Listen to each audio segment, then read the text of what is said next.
Hello, kindergarten, and welcome to another writing lesson. We have begun our new type of writing of opinion, and we are going to continue to draft our sentences today from using details from Introducing North America. Remember, as good writers think, tell, write, and draw. Before we dive into our sentences, let's review what our opinion is. Our opinion is how we express our thoughts about something.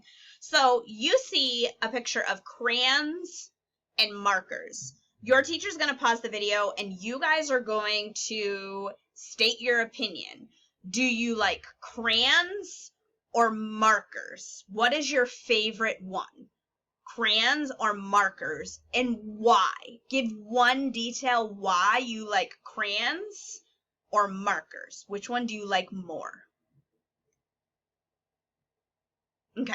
So when we tell our opinion, we might like both of these things, but there's something we might love, we adore. So I would say I adore markers. I adore markers because they come in different colors and they are brighter than crayons. You might have talked about crayons being your favorite and giving one detail. Well, today we are going to be giving one detail of why we love, like, or adore North America. On Tuesday, you started your sentences by writing your topic sentence.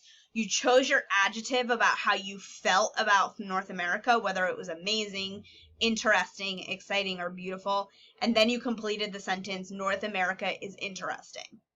I chose interesting, so my sentence says North America is interesting. So my reader will know that my writing is about North America and I find it interesting. Today, we are going to be writing another sentence, but bringing in details from the anchor charts we learned about a couple weeks ago. Remember, on the anchor chart that I chose was most interesting was plants and animals.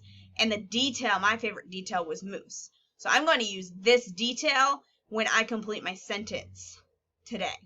So here's our sentence. In a moment, you're going to get to do the exact same thing. You're going to circle what kind of evidence you're writing about. You might choose the same evidence that you chose a couple weeks ago, or you might have seen or heard something new you want to write about. You're going to choose one detail from that to finish the sentence. So I'm going to stick with my detail about plants and animals. So I'm going to circle that evidence to remind me that I'm choosing plants and animals. Our sentence today that we're completing is, it has blank. It has blank. So when you're looking at that anchor chart, you're going to pick one detail. And don't worry, because you're going to be writing another sentence that has another detail.